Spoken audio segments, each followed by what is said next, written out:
Salut à tous et bienvenue dans ce nouvel épisode de OSEF Podcast. Salut Stéphane. Salut Thomas. Comment tu vas ? Ça va. Genre comme dans les émissions de télé, ouais. Ça fait une demi-heure qu'on parle, mais on fait genre... c'est clair. Oh, ça va, tranquille. Hein. Alors aujourd'hui, on va parler de Furiosa. Ouais. Actualité ciné. Tant attendu Furiosa. Ouais. Hein. Fait actualité, ça fait 2 semaines qu'il est sorti, mais... Tout le monde l'a vu. Hein. Et puis non, en fait, non. Hein. Je pensais que tout le monde l'aurait vu, mais... Ouais, c'est vrai. On va dire qu'il marche pas très bien. Et ouais.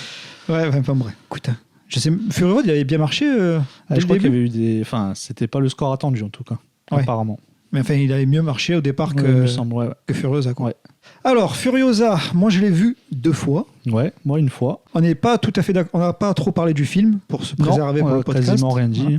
Alors, des trucs, apparemment, on n'est pas trop d'accord, donc ça va être cool. Ouais. On va pouvoir échanger nos points de vue.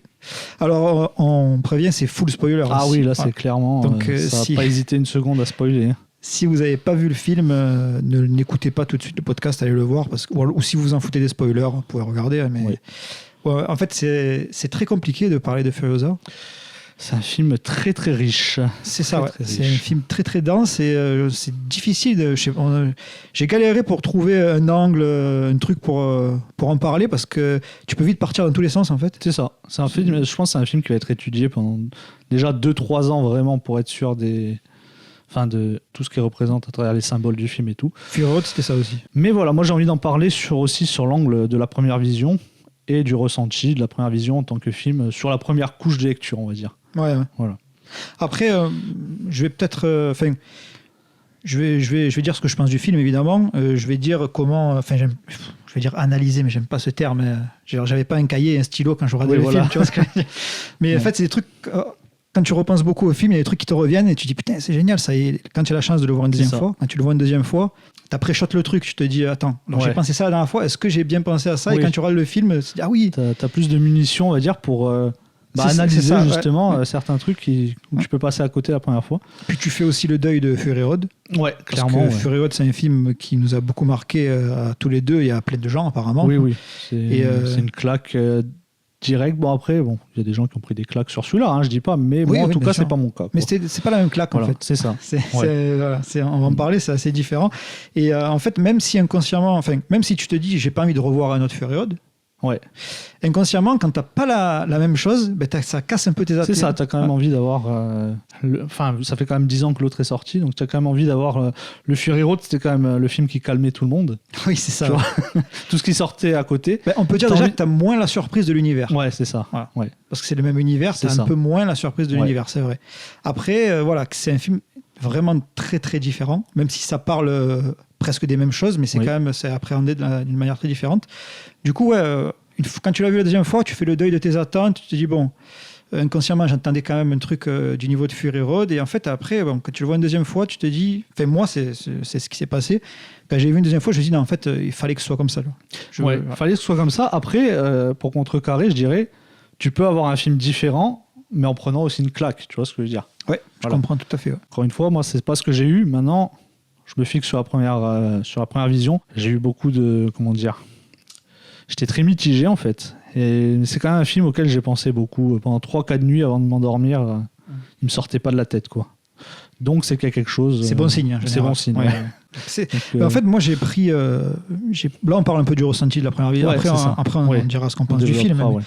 Mais moi, j'ai pris la claque. J'ai pris une claque. À la fin du film, j'étais à fond, tu vois. Mais si tu me dis, si tu m'avais dit, on enregistre le podcast ce soir, j'aurais pas trop su quoi dire. C'est très compliqué. Et j'ai pas encore écouté les autres podcasts, les autres vidéos qui en parlent. Je sais pas comment ils ont appréhendé le truc pour faire des vidéos aussi vite et tout. Mais ça aurait été chaud d'en parler direct. Justement, j'ai écouté un podcast qui s'appelle Discordia, qui est très bien. Ouais. Avec Alexandre Poncet qui est invité, donc le mec de Mad Movies. Ouais, critique donc, ciné. lui après c'est son boulot, donc il avait les cartouches déjà pour analyser le film, étant donné qu'ils ont sorti un hors-série sur Mad Max. Ah oui, il a eu le temps de se replonger dans l'œuvre et tout. Okay, c'est ça, il a interviewé George Miller et tout, donc il a sorti des trucs que peut-être moi, c'est clair que j'aurais pas pu trouver quoi qu'il en soit. D'accord. Ouais. Mais ça m'a fait relever un truc sur, on en parlera, sur le méchant du film. Dementus. Sur Dementus, c'est le seul truc que j'ai écouté et qui m'a fait dire ça je l'avais pas vu comme ça du tout, quoi, tu vois. Dementus, c'est un peu... tu vois, quand tu regardais Fury Road, tu voulais voir Max, Ouais. Et finalement, la surprise, c'était que c'est Furiosa qui est. Ben là, c'est un peu pareil. Alors, quand je regarde quand je vois le film pour la deuxième fois, je dis putain, mais en fait, c'est Dementus, c'est le perso, quoi. C'est exactement ça, parce que justement, j'ai parlé de mon ressenti, c'est que. Bon, ça spoil à max. Hein. Mais en fait, moi, j'ai adoré le film pendant les 3/4 du film, donc on va dire jusqu'à la première scène d'action, vraiment. Bon, c'est le gros morceau du film. Hein. Ouais. La scène d'action au milieu de film avec le Warrig. Le Warrig. Et tous les mecs en deltaplane, enfin, je sais pas comment ils appellent ça. On en parlera après de cette scène. Voilà. Donc jusqu'à là, j'ai pris une grosse claque. Et je me suis dit, mais c'est trop bien, parce qu'en fait, on découvre l'univers par le méchant, quoi, qui est un gros enculé. Et à ce moment-là, bon, là, sur cette scène-là, elle est adulte, Furiosa, mais tout avant ça, elle est enfant. Et j'ai préféré, en fait, quand elle est gosse, et qu'on découvre le film dans les yeux de Dementus, et après, il disparaît presque du métrage, tu vois. Bon, encore une fois, tout ça, ça va être justifié, ça va être balayé, c'est vraiment ma première vision. Je sais que le film est nickel comme il est, finalement, hein, et que c'est normal qu'il raconte le film comme ça. Parce qu'après, on part sur Furiosa, c'est quand même le sujet principal du film. Mais c'est vrai que la première partie, j'étais surpris, comme tu dis, que finalement, c'est pas Furiosa l'héroïne, et cette fois, c'est carrément un enculé. Tu vois, c'est... Quel personnage, c'est un truc de fou. Enfin, Dementus, je vais en parler, parce que moi, il m'a vraiment profondément marqué. En plus, j'aime, comment il s'appelle l'acteur ? Chris Hemsworth. Hemsworth. Thor. Ouais.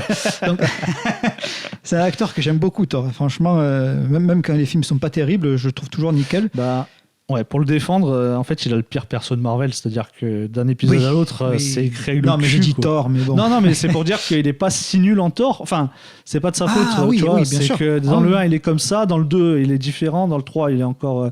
Il est débile, et dans le 4, j'ai pas vu, mais apparemment, il est encore. Enfin, on lui sert pas de la bonne mec, soupe, voilà, il a aucune cohérence dans l'écriture, tu vois. Par rapport à Tony Stark où lui il est mieux écrit tout le long, donc voilà, moi je n'en veux pas non plus. Après je l'adore dans d'autres films, hein, le film de Michael Mann ou Rush. Rush, bon, hein.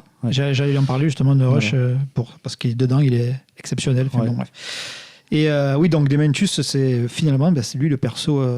En fait, c'est le perso phare qui fait évoluer Furiosa, donc il fallait qu'il soit important. Tu vois.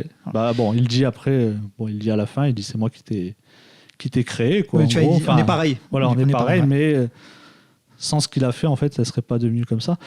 Tout simplement, ça c'est un truc, comme je parlais de Discordia, il représente l'univers, en fait. Hein. C'est le mec le plus qui a compris comment survivre dans cet univers-là. Et voilà, ce qui m'a ouvert les yeux dans le podcast, c'est qu'il raconte, bon, ça peut paraître simple, hein, c'est juste que moi je l'ai pas vu, mais en fait c'est un mec ce mec-là, en fait, il s'adapte à ce qui lui arrive.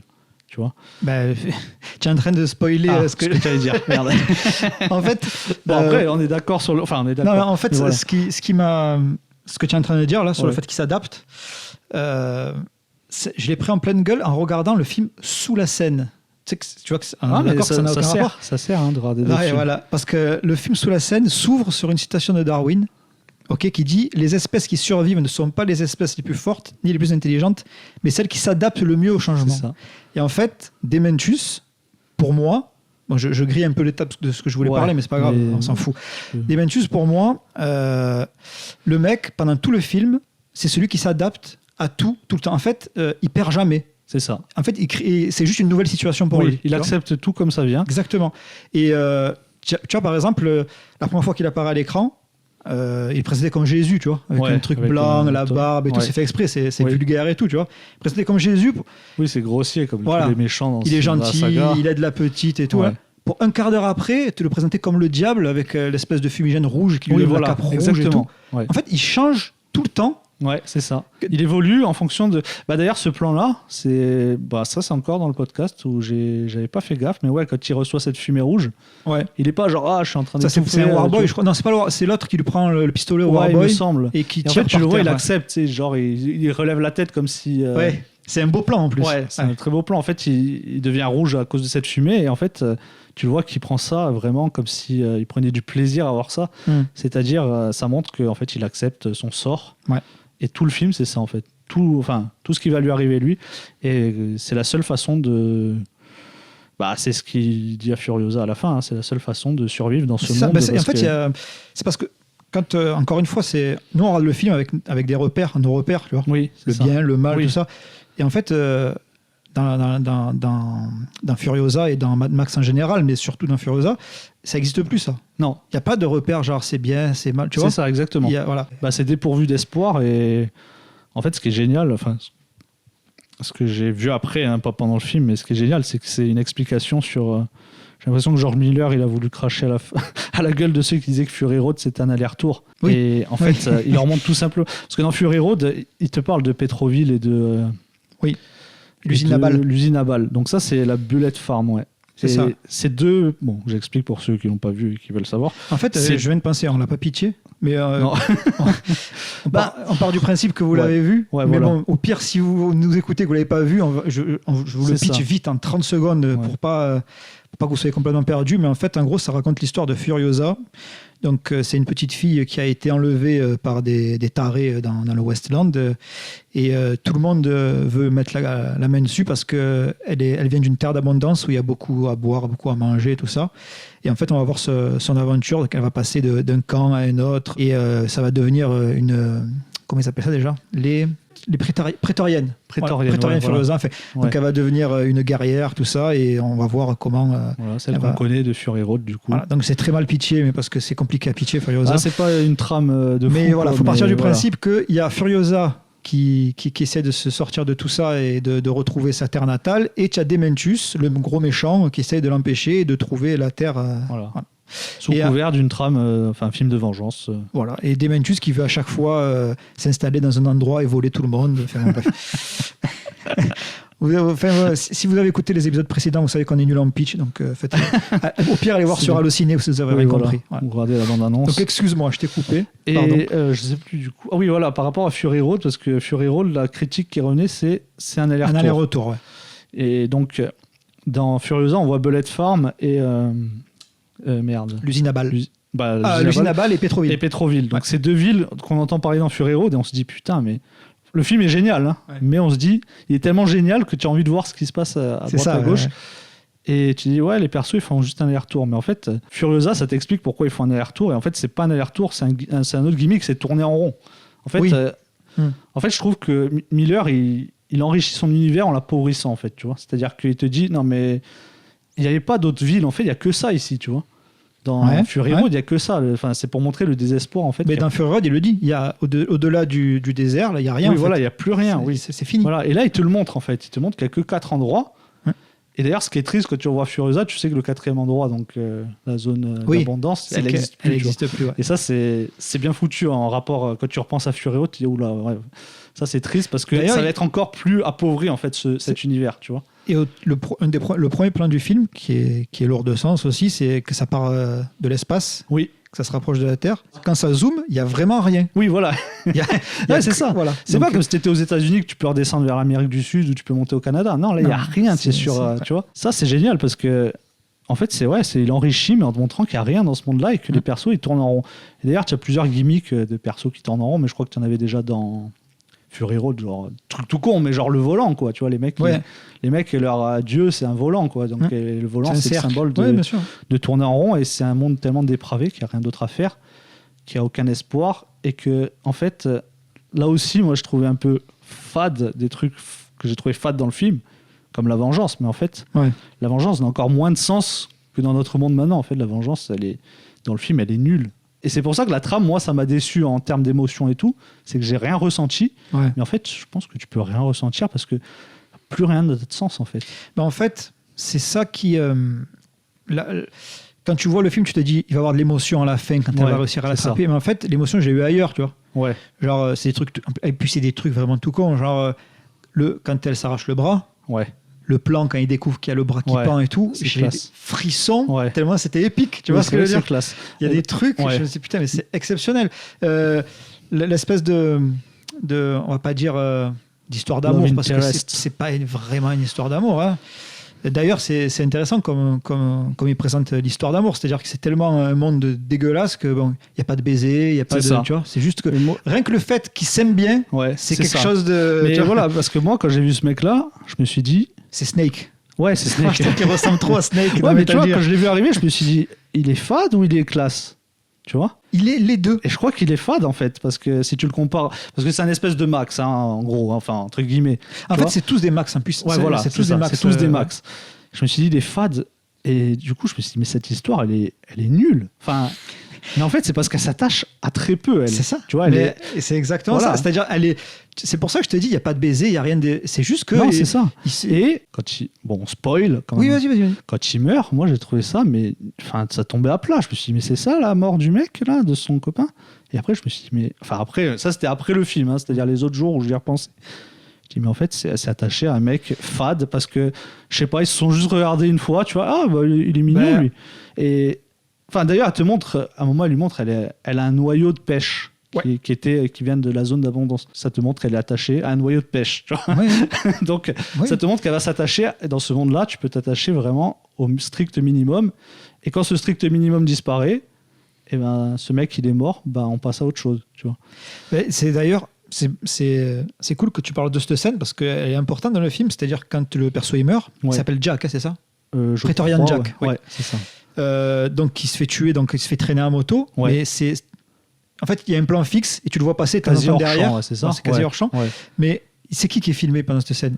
C'est Dementus. Ah, c'est Dementus. Ah, ok. Bon, c'est Dementus qui est assis, on entend la moto passer et puis il fait bon, je m'ennuie. Voilà.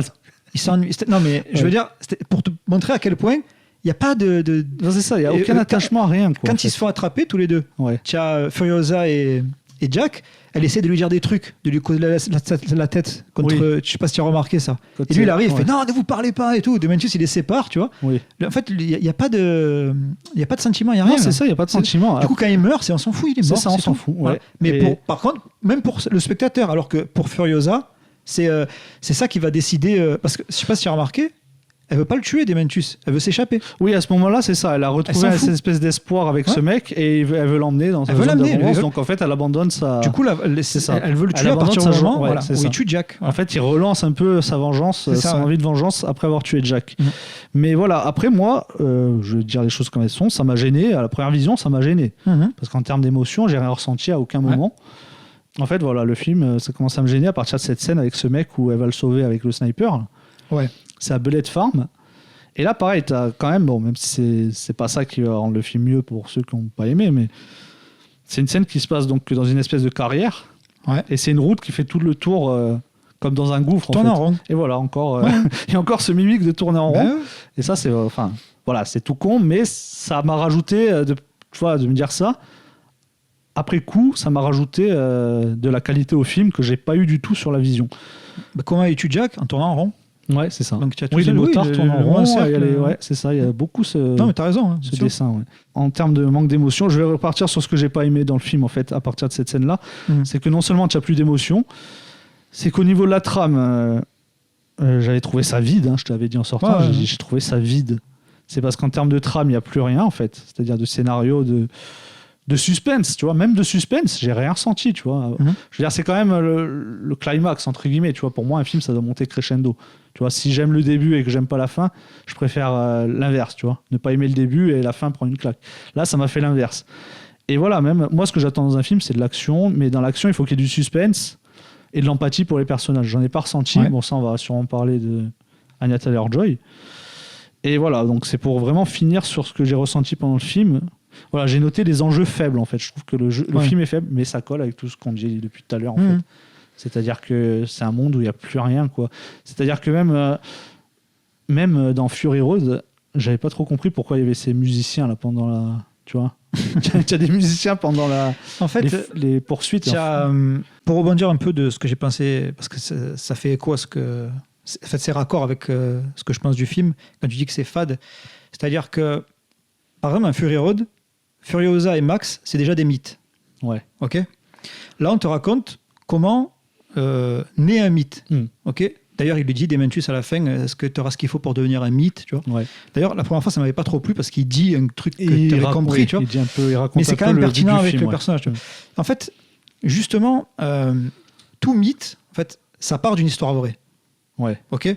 Ça part, c'est ancré dans le réel. Il y a quelque chose qui se passe. Les histoires, après, tu te les racontes et ça devient des mythes. Ok. Donc, on sait que George Miller, il est passionné par ça. Voilà, le monomythe de Campbell, on va pas en parler ici encore. Et tout simplement la religion avec Jésus, tout ça. Bon, voilà. Donc, les mythes, il est passionné par les mythes. Ok. Pas celles qui font des trous dans les t-shirts. Non. Peut-être aussi, on ne sait pas, mais en tout cas, ça en parle pas dans Fury Road. Donc là, Fury Road, c'est quoi? C'est je pense que tout le monde l'a déjà dit dans les critiques, c'est comment naît un mythe. Okay, et là, en fait, le film est raconté par l'homme histoire. Ouais. Alors, l'homme histoire, c'est un personnage dans le film qui est allié à Dementus. C'est pas son bras droit, mais il est toujours avec lui parce qu'en fait, l'homme histoire, il connaît tout. Du passé, il connaît tout. Okay, c'est un personnage qui a plein de tatouages, qui a la connaissance, tu vois, et il lui pose des questions de merde, genre c'est quoi ça? Et lui, il explique que c'est une larme. Et il lui dit une larme, il y a tant de sel dans la larme, tu vois. C'est quoi ce moteur? C'est un moteur V8, c'était très prisé à l'époque, enfin, tu vois. Et si tu remarques bien, il ne ment jamais. Ouais. Tout ce qu'il dit, c'est vrai. D'accord. Et moi, je pars du principe que ce qu'il nous raconte, en fait, c'est vrai. Il n'y a pas de parti pris, il n'y a pas de mensonge. L'histoire de Furiosa, elle s'est passée comme ça, tu vois. Oui.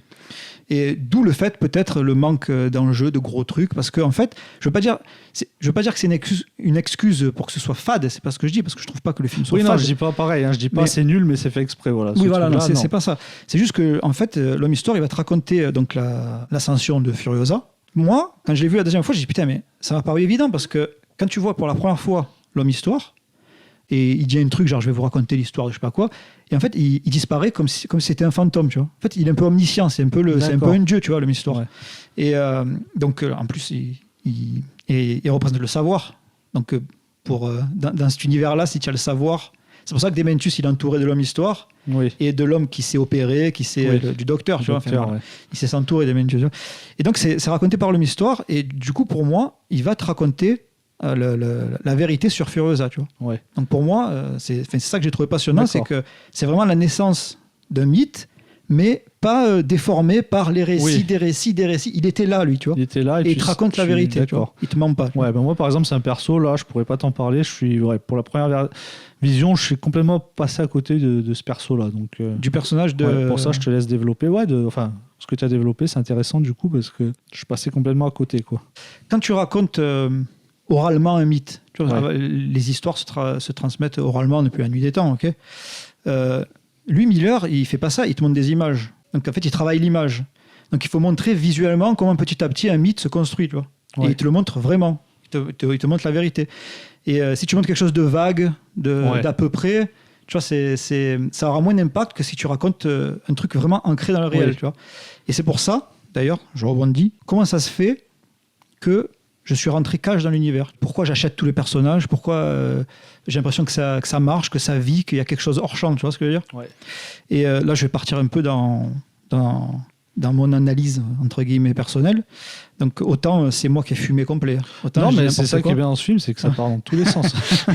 Et je pense que tout est cohérent, quoi. En fait, tout est légitime, en tout cas. Après, c'est ce que je le vois comme ça, autant c'est si n'importe quoi. Si tu apprécies le film comme ça, c'est... Donc, en fait, contrairement à Fury Road... Furiosa, c'est un film qui s'intéresse à l'individu. Fury Road, c'était un film de groupe. Ouais. Tout le monde devait s'entraider pour, tu vois. Et là, en fait, il met l'accent sur l'individu. Tu vois, par exemple, je sais pas moi, Furiosa, faut qu'elle... comment t'expliquer ça? Furiosa, il faut qu'elle parte, faut qu'elle soit séparée de sa mère pour survivre. Au début, elle lui dit pars toute seule avec la moto, sinon tu vas mourir. Donc elle s'échappe. Après, il faut qu'elle s'échappe de chez Dementus pour survivre. Après, il faut qu'elle s'échappe... Immortan Joe. Enfin, c'est pas Immortan Joe, elle est avec les pondeuses, avec les femmes. Oui. Donc là, elle est censée être en sécurité. En groupe, ça marche pas, il faut qu'elle parte toute seule. Tu vois. Donc c'est vraiment axé sur... elle est seule, c'est l'individu qui prime. Ouais. Et ça, tu le retrouves même dans les seconds rôles et tout. Tu vois. Et c'est pour ça que je les trouve tous attachants, parce que le moindre petit second rôle, il y a un truc. Je donne un exemple. Est-ce que tu te rappelles du nain dans le War Rig? Oui. Tu vois, le nain. Tu le vois 2-3 fois, mais... Genre, pas plus, tu vois. Au milieu des choux-fleurs, ouais. C'est ça. Et quand il meurt, j'ai trouvé ça triste. Ouais. Pourtant, tu as juste un champ contre champ avec... tu as Furiosa qui le regarde, tu as avec un tout petit peu de compassion, légèrement. Oui, c'est vite fait, c'est très vite fait, ouais. Et tu as le contre-champ du nain qui a pris la balle dans la tête, tu vois. Ouais. Je dis, mais pourquoi c'est triste? Mais en fait, c'est tout con, c'est parce que juste avant, par exemple, tu sais, l'espèce de piège à l'arrière. Ils appellent ça le Boomic Knocker en VO, je ne me rappelle plus. D'accord. Enfin, c'est un truc qui tourne avec les boulets, c'est une espèce de piège. Ouais, pour attraper les mecs qui volent. Il a hâte de l'actionner, il dit je peux actionner. Tu vois, en fait, il a des mimiques de gamin, tu vois. Ouais. Du coup, tu t'y attaches. Tu vois, c'est avec une réplique, tu captes que bon, il est innocent, hein. Il est un peu naïf, tu vois. Par exemple, quand il est. Tu as vu les bombes chrome qu'ils ont pour. En fait, les Warboys, c'est les disciples ou les guerriers d'Immortan Joe.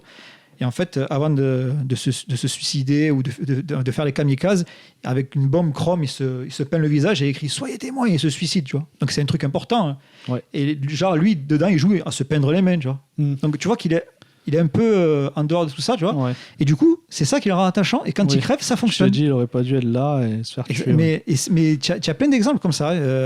Tu vois, par exemple, il y a une scène qui est un hommage à Conan. D'ailleurs, alors que c'est évident, mais je n'avais pas capté de suite. Et c'est Melvin Z, un pote sur Internet. Ah oui, qui est spécialiste qui est de la saga. Ouais, il a sorti un bouquin, il a fait un reportage et tout. Ouais. Il m'a dit, ouais, mais c'est comme la scène hommage à Conan. Je dis, comment ça, il y a une scène hommage à Conan? Il me dit, oui, c'est là. Je dis, putain, mais c'est vrai. C'est quand Immortan Joe, il demande à Demencius de choisir un de ses warboys. Ils sont tous placés en haut, sur l'espèce de colline ou je sais pas quoi. Ouais. Et tu as le mec qui saute. Ouais. C'est pour prouver que, en fait, d'un claquement de doigts, il peut faire suicider. Ouais. Et il y a cette scène dans Conan. J'ai complètement oublié, c'est possible, ouais. Oui, quand Tulsa... Ah putain. Tulsa Doom. Oui, pardon. Tulsa King, c'est Stallone. Je vais aller me trucider, là. J'ai oublié le nom du méchant. Tulsa Doom, il montre du doigt à un mec. Il lui fait « Viens ». Ah, d'accord. Et le mec, il descend. Ah ouais, saute, clairement. Ouais. Enfin bon, bref, ça, on s'en fout. Donc, il cite Conan, mais bon. Et donc... Bref, parenthèse fermée. Tu as Demencius qui arrive en conquérant, j'arrive à les battre. Et tu as Immortan Joe qui dit choisis un Warboy. Et il pointe du doigt un Warboy. Et tu as le Warboy, tu vois dans ses yeux qu'il n'a pas envie. Il est comme ça, il dit celui-là? Non, celui à côté. Et celui à côté, par contre, lui, il y va, il s'en fout. Tu vois. Donc, c'est plein de détails comme ça qui montrent que, en fait, les Warboys, dans Fury Road, c'était, j'allais dire, une masse informe. Pas vraiment. Tu en as qu'un qui se démarque. Mais en fait, ils pensent tous pareil, ils vont dans la même direction. Là, dans celui-là, pas forcément. Tu vois. Et en fait, c'est plein de trucs comme ça. Demencius, à un moment donné, il fait on va pas raconter toute la scène, ça va être trop long, mais il fait une crasse à un homme de main à lui, tu vois, et qui avait sa bande. Et 3 scènes après, sa bande, ils vont attaquer le convoi, qui sont pas censés attaquer. Et en fait, tu comprends que parce qu'il est parti. Il n'est pas resté avec Demencius parce qu'il a trahi, tu vois.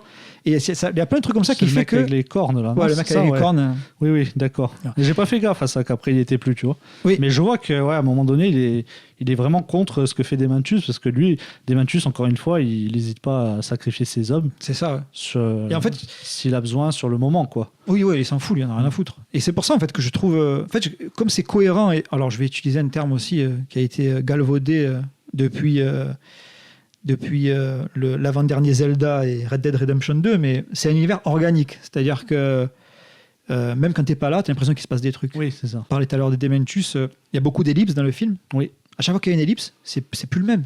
Non. Il a une autre veste. Tu dis à qui il a volé ça, la veste. il a les dents qui jaunissent. Après la dernière ellipse, il a une espèce d'attelle. Ouais. Je sais pas ce qui lui est arrivé à la jambe. Il boite et tout. En fait, il se passe des trucs. Dans les ellipses, ouais. Et en fait, c'est pour ça que l'univers, je trouve passionnant, parce que tu rentres dedans à fond, et par le prisme de ces petits détails-là, tu vois. Ouais. En fait, tout est travaillé tout le temps. Tout est cohérent, mais voilà, encore une fois, je pense que dans le ressenti, bon, les ellipses, peut-être la deuxième fois, ça va pas me déranger, mais c'est vrai que là, ce que tu dis, ça coupe un peu la trame principale, c'est-à-dire le coup de la vengeance et tout, mais bon, au final, comme on dit, la vengeance est un peu insipide. Ouais. Mais ouais, t'as même une ellipse, je pense que ça peut faire criser pas mal de gens. C'est la guerre des 40 jours, comme ça. Les 40 jours de la désolation. 40 jours de la désolation. Ouais. T'as envie de voir ce qui se passe quand même, tu vois. Et quand t'as des petites scènes à côté et que t'as pas ça, bon... Mais ça a ce côté mythologique, quoi, la façon dont c'est raconté et tout. C'est peut-être pas intéressant à voir non plus parce que... C'est une question de point de vue. Voilà, c'est ça. C'est-à-dire est-ce qu'elle a évolué pendant cette guerre Furiosa ? Ouais. Pas du tout. Non, c'est parce que du point de vue de Furiosa, c'est ça n'a aucun intérêt de le montrer. Ouais. Elle, ça a duré 40 jours, elle a eu le temps de se bricoler le bras et puis voilà. Ça, ouais. Et dès que le bras a été bricolé, elle est par le tuer. Donc c'est justifié d'avoir ce moment-là ellipsé à fond, alors que dans l'action, tu te dis, limite, tu peux faire un film Fury Road juste sur la ligne. Tu peux faire un film Les 40 jours de la désolation. Tu peux faire un film Les 40 jours de la désolation. Et du coup, voilà, moi, les questions que je me pose et qui vont peut-être disparaître à la deuxième vision, c'est j'ai l'impression qu'on n'a pas un film d'action, on a plutôt un film, j'ai noté un film de lore, tu vois, lore, L-O-R-E. Lore, en gros, c'est la description d'un univers, bon, s'il y en a qui ne connaissent pas. C'est, en gros, ça décrit l'univers... dans laquelle peut se passer soit cette trame-là, soit plein d'autres trames. Hein. Ouais. Mais en gros, tu as les lieux, tu as les personnages, tu as leur façon de s'habiller, ce que ça signifie les véhicules, machin. Enfin, et j'ai l'impression que c'est plus un film qui développe un lore, tu vois, qu'un vrai film d'action, tu vois, avec une trame, du suspense, une montée en puissance. Et voilà, c'est ça moi qui m'a gêné. Et voilà, j'ai même noté, c'est presque un film contemplatif d'action en fait, tu vois. Ouais, il y a un peu de ça. C'est un film où tu, contemplatif dans le sens où ça te fait vivre l'univers, mais en te transportant dedans toi, mais pas forcément en étant juste spectateur et à avoir du suspense dans les scènes d'action, l'empathie pour certains persos. Bon, après toi tu me dis que tu as eu de l'empathie pour les persos. Oui. Moi j'en ai pas eu beaucoup. Après si on compare à Fury Road, c'est juste que Fury Road, comme tu disais, c'est un film de groupe. Et là le problème c'est que on va venir je pense sur le perso de Furiosa, que je trouve là dit comme ça, alors tout est justifié. Après, excuse-moi, juste avant que tu partes sur ça, comme ça en boucle, et après on peut parler de Furiosa. C'est pour continuer ce que tu disais, l'univers, encore une fois, c'est pas une excuse, c'est vraiment comme ça que je pense qu'a été construit le film, enfin comme ça que je l'ai pris en tout cas, c'est-à-dire que Fury Road, la voix off, c'est raconté par Max.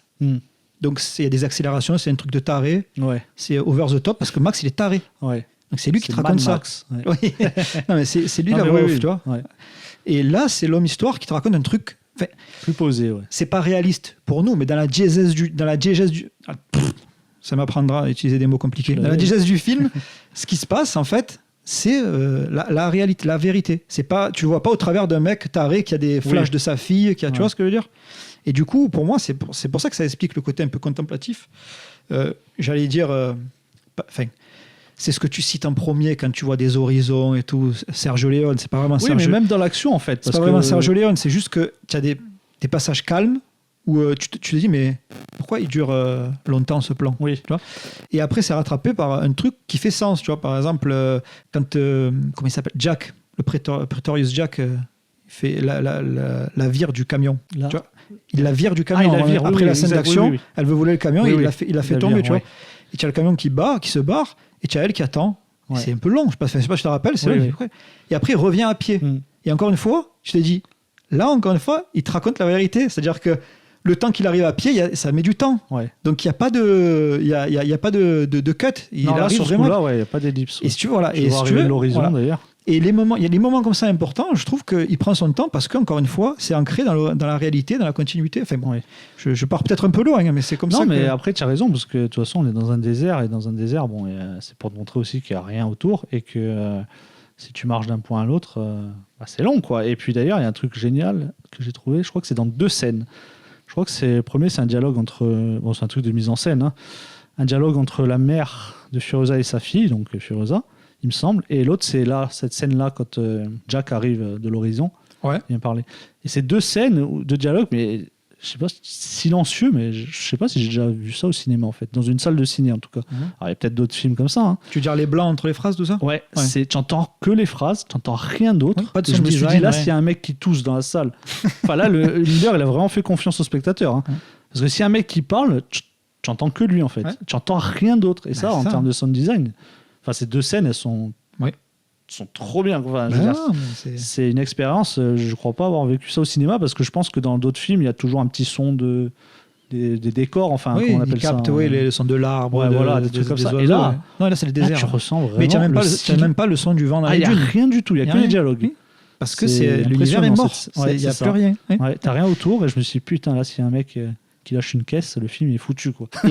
Mais après, encore une fois, c'est installé par plein de détails, le fait que tu rentres dans l'univers, parce que dès que tu vois un peu de vie, ça se fait bouffer. Genre, il y a un insecte, il y a un reptile qui arrive qui le bouffe. Tu le vois, je crois qu'ils en écrasent un aussi. C'est ça. Dès qu'il y a un truc, il y a une vie, on la tue. Il n'y a pas de mort direct. Donc, voilà. Oui, tu as raison, c'est totalement désespéré, mais violent, quoi. Donc, tu disais Furiosa, pardon. Je vais aller sur un autre truc d'abord. Oui. Pour encore critiquer le film. Donc voilà, avec tout ce que je t'ai dit, donc le film de lore, c'est-à-dire développer l'univers plus que raconter une trame. Je me suis posé la question quelques jours après, est-ce que le film est... Bon, toi, je pense que tu vas répondre à négatif, mais est-ce que le film n'est pas plus intéressant à analyser qu'à regarder? Alors, je serais d'accord avec toi si j'avais pas été impressionné par je sais pas combien de plans et par les scènes d'action que j'ai trouvées géniales. et par l'histoire qui m'a passionné. Tu vois ce que je veux dire, du coup. Voilà. Mais je vois ce que tu veux dire. C'est-à-dire que si tu prends pas ton pied dans les scènes d'action et si émotionnellement les personnages te parlent pas, je peux comprendre que tu penses ça. Tout Parce à fait. Que des fois, je me disais, j'ai lu quelques trucs et j'avais noté aussi cette expression, c'est Easter egg, tu sais, Easter egg, donc la chasse aux œufs, aux indices et tout. Et je me suis dit, est-ce que le film, c'est pas juste un Easter egg à la symbolique de ce que représente, tu vois. Et c'est là que je me suis posé la question. Je me suis dit, ouais, bon, c'est bien, mais est-ce que c'est juste, tu vois, est-ce que les spectateurs, bon, apparemment non, parce que il y a beaucoup de critiques positives, hein. Il y a beaucoup de gens qui ont adoré. Enfin, le film fait quasi l'unanimité, hein. Mais moi, je me suis dit, est-ce que c'est pas, ouais, ok, ça c'est génial, mais d'accord, c'est une symbolique. Comme disait Carpenter quand il dit un film, enfin les messages c'est sur un répondeur, c'est pas pour dire qu'il faut pas de message, mais c'est pour dire qu'il faut une trame quand même et du spectacle. Oui, bon après, je pense qu'il l'avait conscientisé, ça. Je pense qu'il l'avait pas mis au hasard, mais bon. Mais c'est pour dire, voilà, est-ce que c'est pas un film. Je me suis posé la question, en tout cas, c'est une question que je me pose et que je pense qu'elle est légitime. Voilà. Mais des questions, je m'en suis posé plein. Enfin, le film, il te bombarde de symbolique, en fait. Et ça, d'habitude, ça me gave, en fait. Quand un film, il te met des symboles toutes les 30 secondes. Tu vois, par exemple, pour parler d'un film qui a eu de très bons retours et que plein de gens adorent, c'est Gravity, d'Alfonso Cuarón. Gravity, pareil, c'est bombardé de plans symboliques et tout, tu vois, et ça m'avait un peu gavé. Et je me dis, pourquoi ça me gave là et ça me gave pas parce qu'en fait, comme toi à un degré moindre, dans Gravity, les scènes d'action et le personnage, ça m'avait pas plus emballé que ça. C'est-à-dire que dans Gravity, il y a 3 grosses scènes d'action, mais c'est 3 mêmes scènes d'action. Ils ne pouvaient pas faire autrement, c'est le décor, tu vois. Enfin, tu me diras, Miller, c'est pareil, c'est le décor, c'est le désert. Bah, j'allais rebondir, c'est pareil. Du coup, voilà, quand la symbolique pour la symbolique, ça me gave. Et moi, je suis sûr et certain, peut-être parce que j'aime beaucoup Miller, et encore que j'aime pas tous ses films, donc on en parlera peut-être des autres après, vite fait, mais j'aime pas tous ses films, donc je suis pas un fan aveugle, tu vois. Mais moi, je pense que c'est pas là pour rien. Par exemple, la première fois que tu vas Furiosa, c'est un plan sur un arbre où elle cueille une pomme. Bon, Adam et Ève. La symbolique que tout le monde capte. Tu peux te dire, c'est grossier. Il commence le film comme ça. Pour finir sur un arbre encore, où elle a planté la graine dans le ventre de Dementus. Et du coup, tu te dis, elle s'est servie de sa haine pour faire quelque chose de positif. Tu vois, ce qu'elle va faire après dans il y a 1000 trucs à analyser facilement là-dedans. Et c'est porteur de sens, il n'y a pas de souci. Mais pourquoi tu commences par Adam et Ève ? Bon, il y a sûrement des gens qui ont analysé qui vont me répondre, mais moi perso, j'ai pas encore saisi pourquoi. Je n'ai pas saisi à part le fait que, voilà, comme tu parlais de tout à l'heure, l'histoire qui est modifiée, la religion, c'est ça. Ça a commencé avec une histoire, peut-être un truc de vrai, et puis après, ça a été modifié au fil des années pour être embelli. Mais bon, après, non, je vois pas. Après, tu as toujours ce côté mythologique, tout ça. Mais pourquoi le bombarder aussi grossièrement et un des premiers plans du film, c'est pas fin, tu vois ce que je veux dire ? Non, c'est sûr. Et ça m'a pas sorti du film, mais je me suis dit, tiens, putain, il commence fort quand même. Adam et Ève, parce que franchement, là, c'est pas besoin d'être un fin analyste. Voilà, ça représente un peu le jardin d'Éden où ils vivent, tu vois. Mais bon, bref, voilà. Et donc, oui, il y a plein de trucs symboliques comme ça dans le film qui sont balancés, que j'ai pas encore du tout capté. C'est ça, moi c'est pareil, il y a des trucs... Vas-y. Il y a un gimmick qui peut pas être développé trop dans le film, sinon ça deviendrait n'importe quoi, mais en fait elle perd toujours un truc de soi en fait, pour s'enfuir. C'est-à-dire que la première fois, elle perd ses cheveux. Enfin, elle se rase, elle se fait une perruque, et le mec va l'attraper par les cheveux. Elle est prêt à payer, elle perd ses cheveux. Prêt à payer, et après le bras, ça lui sert à s'enfuir aussi, tu vois. Et en fait, pour s'enfuir dans ce monde, pour se sauver, alors je sais pas c'est quoi la symbolique, est-ce que c'est parce que dans ce monde-là on a tellement plus rien qu'on est carrément obligé de se séparer de nos membres et de tout ce qui... Mais en tout cas, et pareil avec Dementus aussi, quand il est attaché par les tétons. Et donc il se fait arracher les tétons, c'est pas pour s'enfuir, mais c'est encore un truc de mutilation. Il faut sacrifier quelque chose. Voilà, il faut... Ça, je trouve... Enfin, je sais pas ce que ça veut dire, mais je trouve ça, visuellement, c'est trop bien, quoi. Oui, parce que c'est à chaque fois qu'elle doit s'enfuir. Voilà, donc la première fois, les cheveux, le mec ne tire pas les cheveux, elle s'enfuit parce que c'était une perruque. Et la deuxième fois, c'est en fait, elle est attachée par le bras. Et c'est là qu'elle se coupe le bras pour s'enfuir. Voilà. Et ça, c'est une symbolique. Bon, pareil, je ne saurais pas dire sur quoi ça mène. J'avais pas être capté, analysé 15 000 fois. Mais... Oui, peut-être. Ça renvoie peut-être au conte ou truc comme ça. Je sais pas. Oui, bien sûr. Et ça, c'est une idée que j'ai trouvée vraiment géniale parce que visuellement, ça envoie du pâté. Du pâté, comme on dit. Voilà, après, ce que je voulais rajouter encore une fois sur le ressenti, en fait, j'ai l'impression que c'est un film, il faut l'apprécier de suite sur sa deuxième couche de lecture, tu vois ce que je veux dire ? voire 3e, voire 4e. Mais si tu le prends que sur la première couche de lecture en termes de... Bon, ça, au pire, tu couperas parce que ça... Je répète un peu ce que je dis au début, mais... C'est pas grave, ça. En termes de trame, pareil, de film d'action, quoi, tu vois. J'ai l'impression que cette couche-là, elle est pas terrible. Et en fait, le film devient génial quand tu commences à creuser les couches, tu vois. Parce que ça, c'est sur ça que je suis pas d'accord avec toi, parce que la première fois que je l'ai vu, j'avais envie que ça dure encore 1 heure. Ouais. Je me suis pas fait chier. Par contre, le rythme, 2h30, ça se voit pas du tout, quoi. Et je trouve que même si tu t'en fous de toutes ces symboliques et tout ce dont on a parlé, et qui peut-être que c'est que dans notre tête, hein, c'est peut-être pas du tout ça le film, hein, je sais pas du tout. Mais enfin, moi je l'ai pris comme ça, même sans ça, je trouve que c'est un super film, en termes d'action, super histoire, franchement, oui. Il y a moins d'action que dans Fury Road. Oui, non, clairement, ça, mais c'est pas ça. C'est juste que après, voilà, comme on disait, la scène d'action, c'est vrai que, comme tu disais c'était quoi le film, tu disais, où il y a rien autour et la scène d'action, du coup. Gravity. Voilà, Gravity. Ouais. Là, c'est pareil, c'est un désert. Je pas dit qu'il n'y avait rien autour. Non, mais tu as raison, parce que regarde, dans le désert, c'est pareil. Parce que moi aussi, je disais que le film était nul autour. Non. Pour la scène d'action, c'est-à-dire les péripéties. Ouais. Parce que alors la scène est super, hein, la scène de milieu de film d'action, mais justement, moi je trouve que cette scène elle est exceptionnelle parce que tu as encore une fois, ça rejoint ce que je dis, hein, c'est le souci du détail qui fait que tu rentres dedans. C'est-à-dire que ils n'ont pas tous la même manière d'attaquer, par exemple, les convois. Et ce gang-là, c'est les motards. Les motards, je sais plus, leur technique, en fait, ils ont des motos qui volent, donc ils attaquent par le ciel, mais ils ont aussi des motos très basses et ils passent en dessous en même temps.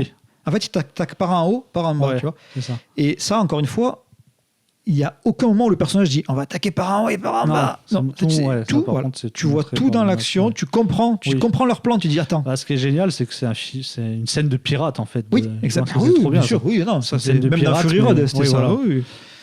Et c'est pas dans l'eau, c'est sur le désert. Et puis, moi, j'ai trouvé, encore une fois, est-ce que c'est... je ne veux pas juger ton ressenti, c'est pas ça que je veux, mais est-ce que c'est pas peut-être encore à cause de Fury Road, tu vois, parce que oui et non, en fait, parce que j'allais te dire, en fait, parce que les idées visuelles, le montage et tout, c'est aussi fort que Fury Road. Les scènes, c'est ça, non, mais en fait, j'ai pris une claque pendant la scène, mais après, je me suis dit, la scène, c'est juste des mecs, parce qu'en fait, c'est juste une scène de livraison, tu vois, ils vont livrer des choux-fleurs, quoi, tu vois, je me suis dit, bon, l'enjeu, c'est pas fou. Après, c'est pas que ça, la scène, ça te montre le boulot de Furiosa. Et comment j'allais te le dire, bien sûr. Ça te montre d'autres trucs, hein, ça te montre sur le perso. C'est après une ellipse et tu vois quand elle est prétorienne avec l'autre. Tu vois ce qu'elle fait sur le camion et tout, à quoi elle sert. Donc ça sert, c'est très bien. Mais voilà, les mecs ils se font tirer dessus, vraiment les mêmes choses que dans Fury Road. Et genre les mecs, ils passent encore sous les roues. Bon, je me suis dit, c'est bon. Et puis après, je me suis dit, c'est dans le désert, il peut pas y avoir. Tu vois, c'est pas Fast and Furious où tu as des. Oui. Ils peuvent utiliser la ville, tu vois. Je pense que c'est pour ça qu'il y a moins de poursuites. Hein, parce qu'il avait déjà essoré le truc. Tout. En fait, dans l'action, il n'y a rien que. Dans ce film, il n'y a rien à part les motos volantes. Il n'y a rien qu'on n'ait pas vu dans Fury Road. Mais voilà, encore une fois, c'est ça. Les poursuites, elles n'ont plus vraiment de sens parce que. Il n'y a pas de décor autour, donc tu peux pas développer des péripéties avec le décor. Enfin, c'est ce qui joue beaucoup, quoi, le décor. Et bon, il a quand même réussi, hein, parce que la scène, elle envoie du lourd. Attention, moi, sur cette scène-là, j'ai pris une grosse claque. Hein. Mais voilà, c'est encore une fois pour être un peu plus... pas que dans le positif. Et c'est vrai que j'ai rien dit de négatif, moi, parce que je t'ai dit... Non, mais après, les quelques réserves que j'avais eues, elles ont éclaté. Moi, même les trucs négatifs, en fait, je les retourne, en fait. Donc parlons de... Tu voulais parler de Furiosa tout à l'heure. Ouais, Furiosa, j'arrive pas à savoir si elle est... Est-ce que je l'adore, ce perso, parce qu'à Charlize Theron... Parce que je connais Charlize Theron, parce qu'en soi, c'est juste encore un perso qui veut se venger, qui est monolithique, qui a qu'une expression, qui parle quasiment pas. Est-ce qu'elle est intéressante, tu vois, moi ça me fait mal de dire ça dans ce film-là, parce qu'on a dit qu'il était riche, mais j'ai presque... Ça rejoint plein d'autres films, hein. Mais c'est une paresse presque d'écriture, quoi, ce perso. En fait, j'en ai un peu marre, moi, de... J'y reviens encore une fois, et je le précise à chaque fois, parce que j'entends qu'on puisse trouver ça dommageable. Ouais. Parce que bon, à un moment donné, les intentions c'est cool, mais il faut aussi voir quelque chose qui te plaît, tu vois, qui te prend. Mais le vrai Jésus, c'était un Pumada, tu vois, en sandales. Tu vois ce que je veux dire ? Oui. Tu vois, c'est ce qu'on en a fait, ce qu'on a raconté sur lui, qui a mis cette aura-là. Tu vois ce que je veux dire ? Ouais. Et Furiosa, c'est pas Furiosa, c'est juste une gamine perdue là-dedans qui doit survivre avec des fils de pute tout autour d'elle, tu vois. Et du coup, non, en soi, elle, pas la symbolique qu'elle représente, elle, en tant qu'individu, elle a rien d'intéressant, en fait. C'est juste une femme qui survit. Ouais, mais voilà, je peux dire, bon, elle peut avoir des expressions. Enfin, je trouve que Charlize Theron, bon, c'est chiant de comparer, hein, attention, ça me saoule aussi. Mais Charlize Theron, alors je sais pas si c'est à cause de l'actrice, mais juste avec le regard, elle a des expressions différentes, tu vois. Oui. Bah après, si tu me dis, est-ce que tu préfères Anna Taylor-Joy ou Charlize Theron, je trouve que Charlize Theron est une meilleure actrice. Ouais. Et qu'elle campe une meilleure Furiosa. Oui, c'est vrai. Oui. Ça, y a pas de souci. J'ai l'impression qu'elle, c'est la plus-value de ce perso, quoi. Parce que si j'aime Furiosa et Anya Taylor-Joy dans ce film, c'est grâce à Charlize Theron après. Parce que d'ailleurs, ça rejoint un peu. C'est grave. Non, c'est pas grave, mais quand même, parce que c'est quand même le perso principal, tu vois. Ouais, je sais pas, parce que les préquels, ça marche souvent comme ça. Hein. Tu aimes le personnage parce que tu sais ce qu'il va devenir. Hein. Ouais, c'est possible, ouais. Mais je me dis, bon, est-ce que le film fonctionne par lui-même? Alors du coup, tu vois... Ah oui, attends. Pour rester sur Furiosa, tu sais, elle se fait offrir par Dementus la peluche. Ouais. Et Dementus raconte que c'est la peluche de ses enfants qui sont morts. Oui. Est-ce que c'est vrai, ça? C'est vrai. Tu sais pas si c'est vrai. Tu sais pas s'il a vraiment eu des enfants. Ouais. Ou il a juste volé à une gamine. C'est clair. Ouais. C'est tellement sadique que... Ouais. Ça aussi, il faudrait qu'on parle peut-être de la scène de fin, du dialogue. Alors ça, je te laisse en parler parce que moi, je l'ai vraiment plus en tête. Parce que, il faut dire qu'en fait... Le final, c'est pas une scène d'action. Non, c'est un dialogue. Voilà. Donc là, il nous a tous pris à contre-pied et c'est très bien. Hein. Oui, bien sûr. C'est juste un dialogue, en fait. Et en fait, elle est face à la vacuité de tout ce qu'elle a fait, en fait. C'est ça. C'est-à-dire qu'il lui dit... donc elle le piège, elle essaye de le torturer mentalement et tout. Et lui, il dit, non, mais... tu peux faire tout ce que tu veux, je pourrais pas te rendre ce que je t'ai pris. Et encore une fois, il accepte son sort. Oui, il accepte son sort. Et c'est aujourd'hui que je meurs. Bah, écoute, voilà. Et au début, j'aimais pas parce qu'il se prenait des coups de poing et rigolait. Je trouvais ça cliché, tu vois. Alors ça, je trouvais ça bizarre parce qu'en plus, moi, je l'ai vu en VF et on aurait dit que même le doubleur, il jouait différemment, tu vois. Alors je sais pas en VO comment c'est après, mais on aurait dit que le doubleur jouait différemment, tu vois. Oui, bon après. Mais qu'est-ce qui se passe? Et donc je disais, lui il accepte et il dit mais je pourrais jamais te rendre ce que je t'ai pris en fait. C'est ça. Moi aussi on m'a tout pris, mais voilà maintenant je continue à avancer. D'ailleurs c'est peut-être le seul truc qui m'a touché, c'est cette espèce de naïveté qu'a Furiosa, de se dire rends-moi ce que tu m'as pris. Ça j'ai jamais vu ça dans un film de vengeance, quelqu'un qui pense. Rends-moi ma jeunesse, rends-moi ce que tu m'as pris. Ça, j'ai trouvé ça. Ça c'est peut-être le seul truc, j'ai frisson juste en parlant, mais c'est le seul truc. C'est vraiment, enfin ça montre vraiment le perso un peu cette naïveté et vraiment, elle y croit, quoi. Elle croit vraiment qu'elle va récupérer. Et lui, il dit non, je ne peux pas te rendre tout ce que je t'ai pris. Ouais. Et moi, je trouve ça intéressant que. Moi, j'espère que le 3e film, s'il va le faire, parce qu'il est vieux maintenant, 80 ans. 80, je crois. 80 hein. Je crois qu'il vient d'avoir 80. Voilà, je crois qu'il ne va pas faire des torts, là. Il n'y a pas un truc comme ça. J'espère pas. Putain. Tu vois la naissance de Furiosa. Ok. Il a construit le mythe avec Furiosa. Fury Road, tu vois le mythe en action qui libère et qui enfin retrouve la paix parce que. Elle n'a pas retrouvé sa maison, mais elle s'est installée là. Mais ça va devenir c'est la leader, en fait, maintenant. Et comment elle va gérer ça? Est-ce qu'elle va pas devenir un peu tarée, un peu despote aussi, tu vois? Oui, parce que si tu vois, dans la logique des mythes, à la fin, ils deviennent tous tarés. Et puis il y a le côté un peu politique de devoir gérer tous ces trucs-là. Est-ce que ça va pas devenir... je veux dire, pas un Dementus, mais genre un peu un taré comme ça, tu vois, à sa manière, tu vois. Parce que Max, par exemple, c'est un solitaire, mais si c'était un chef, est-ce que tu penses qu'il serait bon avec tout le monde? Enfin, oui. Si tu prends le Max des films, non, il serait. Non, Max, en fait, voilà. Quand tu deviens leader dans ce genre d'univers, dans ce genre de truc, tu es un peu taré après, tu vois. Mais c'est le trope classique, genre dans Game of Thrones. Oui, c'est ça. Elle devient tarée. Elle a des bonnes intentions, mais dès qu'elle elle doit gérer des trucs qu'elle peut pas. Et voilà. Donc c'est la trame classique, je veux dire. Et je pense qu'il peut aller vers là parce qu'il suit souvent les trames classiques des mythes et des héros, tu vois. Et je suis curieux de voir Furiosa complètement tarée, ce que ça donnerait. Tu vois. J'espère que ça serait comme ça. Épisode, ce serait pas mal. D'ailleurs, il y a un caméo de Max complètement inutile dans le film. Après, il y a ce truc de... Je sais pas si c'est inutile encore une fois, parce que ça parle beaucoup. Ça, je pourrais pas le développer aussi, mais c'est ce que tu dis avec l'homme histoire. Il y a toujours un témoin qui rapporte l'histoire, et là, c'est pour te montrer que Max, il est là, il est témoin, il voit cette histoire. Il n'a pas bougé. Il a la même position qu'au début de Fury Road, qu'on dirait qu'il est en train de pisser. Et d'ailleurs, parce que je savais pas au début. Enfin, je savais que c'était lui, mais je n'étais pas sûr. Et oui, effectivement, c'est le doubleur de Tom Hardy qui fait. D'accord, ok. Moi, je n'étais pas sûr aussi. C'est après toi, tu m'as dit oui, c'est lui, c'est la voiture. Donc je fais oui, c'est la voiture. C'est la voiture, parce qu'à un moment donné, je croyais même que c'était Jack ou tu vois, un truc comme ça. Après, je dis non, la voiture, c'est la sienne.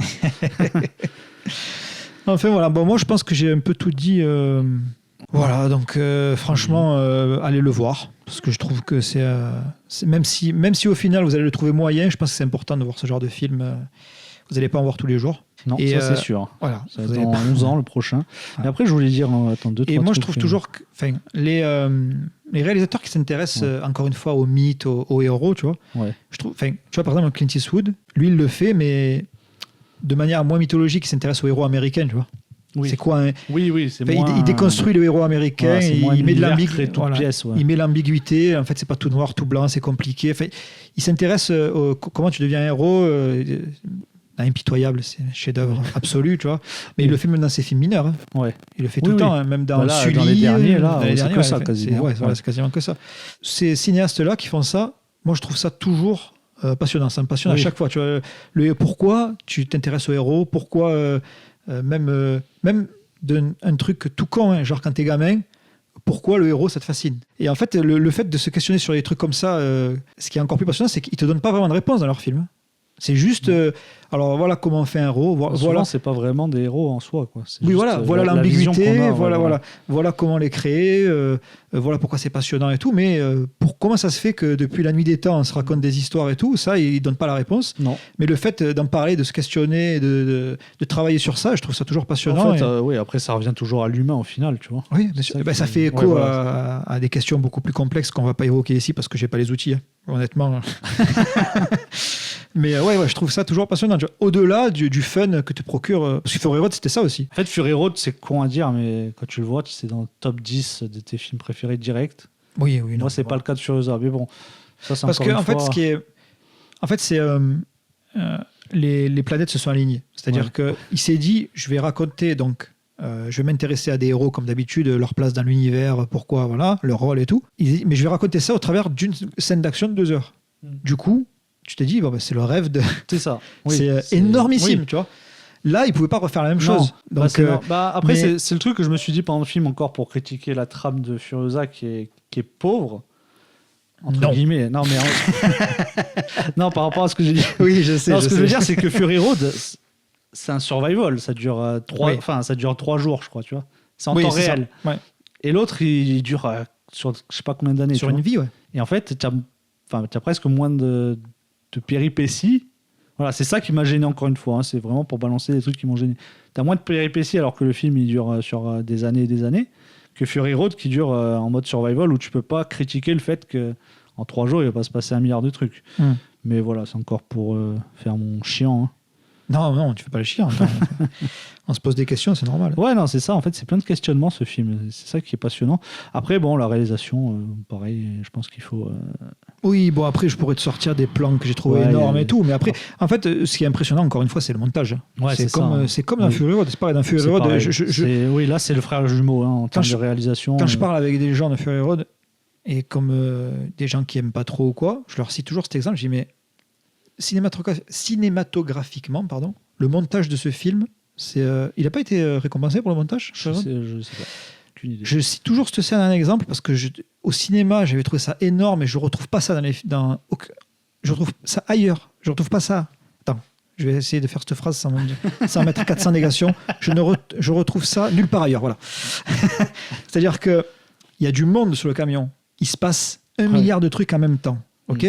Au fond du camion, il y a un mec qui se prend une balle, qui tombe du côté droit. Il est en train de tomber, ça coupe. Tu vois Furiosa devant et tu vois dans le rétro, dans un détail du plan, le rétro n'est pas filmé, c'est dans le plan. Sur le rétro, tu vois le mec tomber du plan d'avant. Qui se soucie de ce genre de détails? De fou. Et puis mais voilà, mais une bonne script sur le tournage. Voilà. Mais ça veut dire qu'il savait déjà comment il allait monter le film, tu vois. Et dans Furiosa, c'est pareil. Tu as des voilà. Il y a un petit bon là, ça part un peu dans tous les sens, mais c'est un peu le but de Joseph Podcast. Ça, Mais il y a un truc aussi que j'ai trouvé. Ça m'avait interrogé la première vision et la deuxième vision, c'est l'aspect pas cartoon, pas comics, mais l'aspect un peu dessin animé, tu vois, manga peut-être, je sais pas c'est quoi ses influences au niveau de l'animé à Miller, mais genre le mec qui se fait tuer en moto, il tombe dans le sable et tu as ses 2 pieds en l'air comme dans un manga, tu vois, et il y a plein de trucs comme ça qui font les pieds en l'air comme ça, qui font dessin animé, qui font même dans le jeu des acteurs et tout. Et voilà, je trouve ça génial. Le fait que ce soit une espèce de, là ça met la claque à tout à tous les Sin City et tous les trucs. Non, c'est clair, oui. Ah oui, non, mais niveau, oui, voilà. Comme quoi, il n'y a pas besoin de copier des plans de BD pour faire un film comics, qui ressemble à. Voilà. Non, et ça fait. C'est un vrai film, mais en même temps. Et tu as des trucs de comics. Tu n'es pas obligé d'iconiser toutes les 30 secondes comme il fait Zack Snyder. C'est ça, oui. Zack Snyder, tu as le héros, il ouvre une bière, c'est filmé comme au ralenti. Non, mais il ouvre une bière, là, calme-toi. Il fait rien de. Tu vois. Et enfin bon, bref, on va pas commencer à taper sur les autres, mais voilà, donc le niveau du montage, oui, et puis la réalisation, bon, c'est comme dans Fury Road, mais c'est que des plans. Je crois que bon, après je l'ai vu qu'une fois, hein, attention, mais c'est que des plans qui bougent, c'est-à-dire que il y a toujours des fois il y a des plans fixes, hein, comme les scènes qu'on disait silencieuses. Mais à chaque fois qu'il y a un plan, par exemple, je sais pas, de profil de personnes qui vont discuter, ils se regardent de profil. C'est un plan fixe, mais il découle d'un mouvement de caméra, tu vois. Et ça, bon, c'est pour montrer que ce monde-là est en mouvement tout le temps, mais il y a toutes les infos qu'il te faut dans un plan. Il y a tout à chaque fois. Je sais pas comment il est fait pour faire ça. Genre, tu as un plan large du Warwick qui roule, tu as une voiture qui rentre dans le champ à gauche. Le plan d'après, elle est en train d'attaquer. Il te la montre arriver. Tu vois, il y a des trucs. Tu te dis, mais en fait, quand on dit comme ça paraît tout con. C'est de la logique. Mais ça veut dire que ça veut dire que les scènes d'action, elles sont écrites. Elles te racontent un truc. Il y a une continuité. Et ça va peut-être paraître con, hein, vous qui écoutez, si vous dites ouais bon là il chipote, mais c'est grâce à ça que ça marche en fait une scène d'action. C'est quand c'est pas juste un mec qui tire et contre champ l'autre il tombe. Oui, c'est ça. C'est comment tu amènes les trucs. Parce que c'est du déjà vu. Enfin, tout le cinéma, c'est du déjà vu. Et c'est la mise en scène qui va changer. C'est comment tu amènes le truc. Et là, c'est vrai que même la scène dont on parlait, le Warwick, la première fois, et qu'elle est en dessous et tout, c'est chaud quand même à faire un montage où on te montre derrière les mecs qui volent, d'un coup on te montre elle en dessous, tu sais exactement où elle est. Enfin, bon, tu sais que c'est un camion, c'est pas très grand et tout, mais ça te déstabilise pas en fait. Tu vois, ça gêne pas à l'œil. Tu te dis pas, putain, tu sais, parce qu'il faut aussi penser au champ contre champ dans ces scènes-là. Et c'est ça, et c'est pour ça qu'il est malin, parce que, excuse-moi, je t'ai coupé, je suis un connard, mais justement, on disait que le désert, il n'y a rien, c'est vide. Tu peux pas construire l'action sur un truc plat, c'est vide. Du coup, à chaque fois, il fait des trucs genre sous le camion, sur le camion, dans les airs, tu vois. Et c'est pareil, quand tu disais l'usine à balles, il y a une espèce de tourbillon qui descend. Pareil, il se passe des trucs en bas. C'est grâce à ça que. Il se passe des trucs en haut, tu vois. Donc en fait, il exploite pas au niveau. Non, c'est ça. Niveau horizontal, tu vois. Comme on dit à chaque fois, on n'est jamais perdu en fait. Comme on dit pour McTiernan. Oui, la gestion de l'espace et tout. C'est-à-dire que lui, il est en face. Elle a un snipe dans cette scène. Elle a un sniper. Elle est d'un côté de la carrière et Dementus, il est là-haut avec un lance-roquette. Tu sais où est le camion, tu sais où est lui. Comment t'expliquer, comment te faire repérer dans l'espace avec une idée géniale? On va placer un sniper. Et tu vas la voir tirer d'un côté, tirer de l'autre, et tu sais tout, tout le monde. Et tu vois toujours. C'est vrai qu'il y a toujours des plans pour montrer. Enfin, il y a toujours, ça joue avec les arrière-plans tout le temps. Oui, c'est un truc de fou. C'est vraiment. Et ça donne de l'ampleur au film. Allez le voir, c'est un truc de malade. Moi, j'ai envie de le revoir. Enfin, là, vous êtes censé l'avoir vu. Oui. Mais voilà, enfin, ça, j'ai noté. Peut-être tu me contrediras, on coupera si c'est de la merde, mais.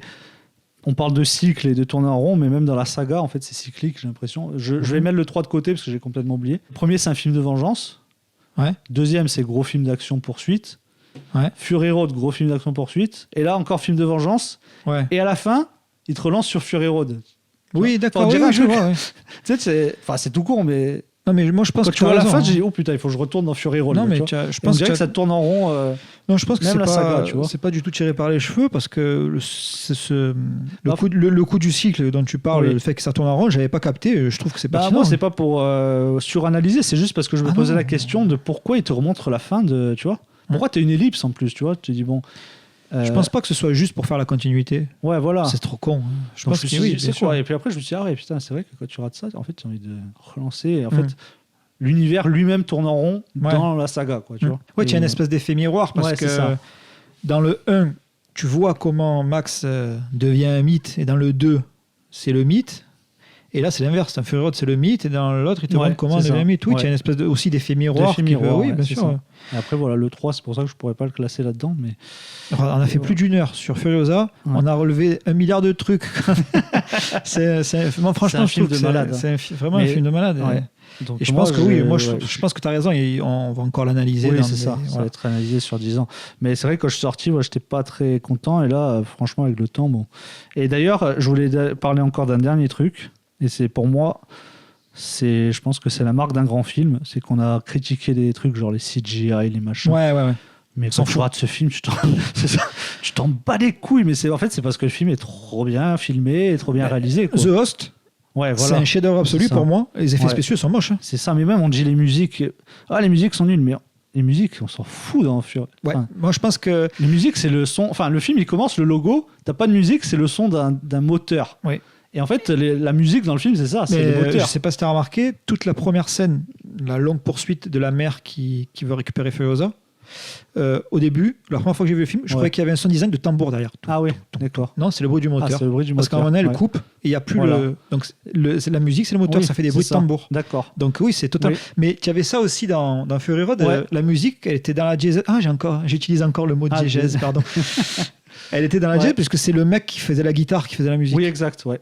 Du coup, en plus, c'était génial parce que tu l'entends arriver de loin. Ouais. Tu vois, les tambours et la guitare, c'était génial. Donc, oui, il y a encore un truc. Non, parce qu'on critique souvent la BO, et c'est vrai que moi aussi, sur Fury Road, je me suis dit, il n'y a pas de thème marquant, oui, bien sûr. C'est ça, mais il ne faut pas de musique, en fait. Non, il ne faut pas une musique que tu peux faire à la bouche ou tu vois, les trucs.